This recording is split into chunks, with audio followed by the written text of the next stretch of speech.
Ahoj, vítajte pri ďalšom videu. Dnes nás čaká ďalšie štiepkovanie konárov a chytilených stromov, ktoré sme tu zhromažďovali v podstate v tejto záhrade už od leta. Dnes by som vám chcel viac povedať o dôvodoch, že prečo sa to nielen oplatí, ale prečo je to v podstate dôležité. Prvý dôvod je úplne jednoduchý. Štiepkovaním dokážeš záhradný odpad premeniť na hodnotný materiál. Z odpadu, ktorý by si v minulosti možno pálil alebo odnášal na zberný dvor, dokážeš vytvoriť hodnotný materiál, ktorý v podstate obohacuje pôdu.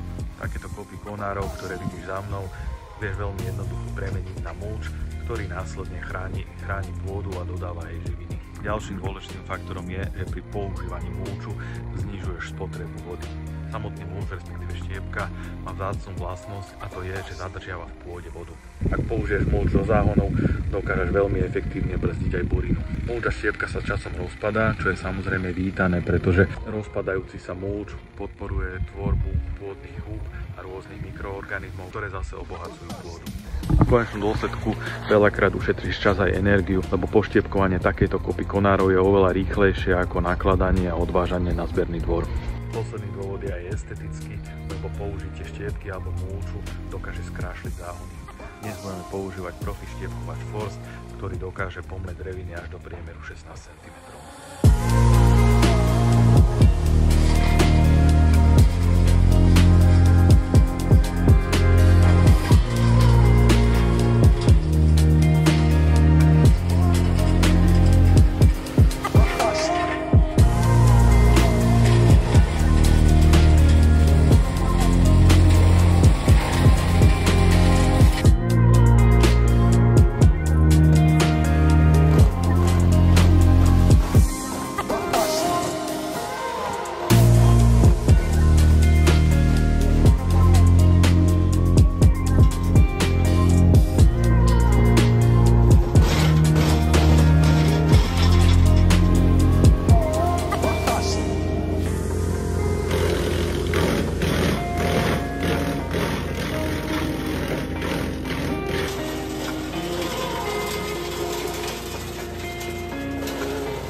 Máme to hotové, bolo to naozaj rýchle. Čistý čas štiepkovania bol niekde okolo 4 hodín. Keď to porovnám s objemom hauzoviny, ktorý tu bol, my sme to odhadovali, že keby to odvážame, vyjde to zhruba na 6-7 fúr, čo už z praxi vieme, že viac ako 4 fúry za deň v rámci Nitry neotočíme, čiže museli by sme tu byť 2 dni.